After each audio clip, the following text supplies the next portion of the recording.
responsable des solutions d'épargne chez eToro. Tout de go, cette question pour vous. Faut-il craindre une récession ? Oui, c'est une question en ce moment qui tourne. On a plusieurs raisons d'ailleurs de s'inquiéter d'une récession.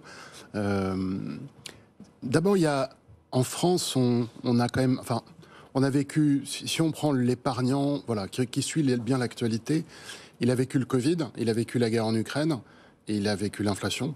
Et puis, j'ajoute quand même pour la France, politiquement, une petite agitation. Donc en fait, il pourrait se dire, quand je retiens tous ces éléments, je ne vois pas tellement comment la situation économique pourrait être bonne. Ça, c'est d'ailleurs un biais comportemental très connu. C'est ce qu'on appelle l'abstraction sélective ou le filtrage mental. C'est-à-dire, on retient quand même beaucoup de nouvelles qui vont dans un sens et pas dans l'autre. Alors, évidemment, beaucoup de gens se sont informés que ce n'est pas parce qu'il y a tout ce contexte que l'économie est forcément dans une mauvaise situation. Maintenant, il y a un deuxième point qui, à mon avis, fait l'actualité, et vous en avez parlé, je pense, une partie déjà de la matinée, c'est la politique monétaire.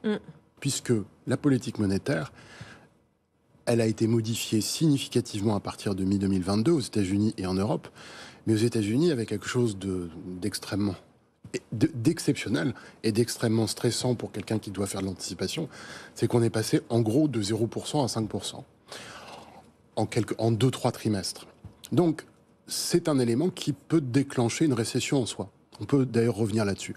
Et c'est pour ça qu'on se dit, est-ce qu'il y a devant nous un risque de récession ? Mais la question d'ailleurs qu'on se pose là, en fait, dès le mois de juin, juillet de l'an dernier, la question déjà arrivait. Puisque compte tenu de la vitesse de la remontée des taux, on se disait, là, il y a un risque, il faut faire quelque chose. C'est d'ailleurs là que se sont formées les premières anticipations de baisse de taux. Celles qu'on a aujourd'hui, elles existaient déjà, vous parliez d'il y a 11 mois.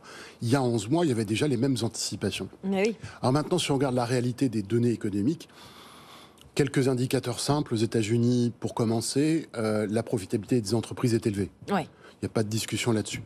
Le taux de chômage, il est en train de monter un peu, mais le taux d'emploi est très élevé.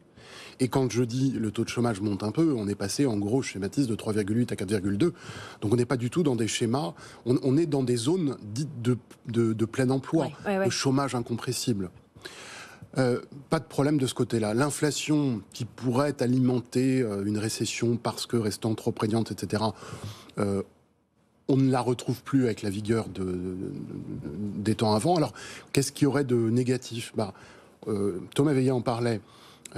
Les ménages américains expriment des difficultés au travers des données qu'on a sur leurs achats et le règlement de leurs achats. Je pense notamment aux cartes bancaires. Et peut-être plus structurant, on a une production industrielle et une activité manufacturière qui est basse. L'ISM, par exemple, tourne autour de 48. Il pourrait, compte tenu du niveau actuel, il pourrait être à 52, 53. Mais enfin, au final, on a quoi ? On a une croissance en ce moment aux États-Unis qui est à peu près à 2,5%. Je fais la moyenne des derniers trimestres. Et la croissance potentielle des États-Unis, c'est-à-dire ce qu'elle est capable de produire indépendamment de la conjoncture, une croissance qu'on pourrait presque qualifier structurelle, elle est à 2,5%. Donc en fait, il se passe quoi aux États-Unis ? On a une croissance qui est molle, mais qui correspond à la croissance potentielle des États-Unis. Donc on n'est pas du tout... On n'a aucune indication de récession. Alors, la question après en Europe, mais l'Europe, pour faire court, c'est la même chose, mais avec beaucoup moins de contraste, du pastel. C'est-à-dire que c'est à peu près la même situation, sauf que le taux d'emploi est un peu moins bon, le chômage un peu plus élevé. La dynamique industrielle, c'est à peu près la même. Si, on a un point en commun, et on pourrait le dire notamment en France, parce que les États-Unis ont 6% à peu près ont un déficit public qui représente 6% du PIB.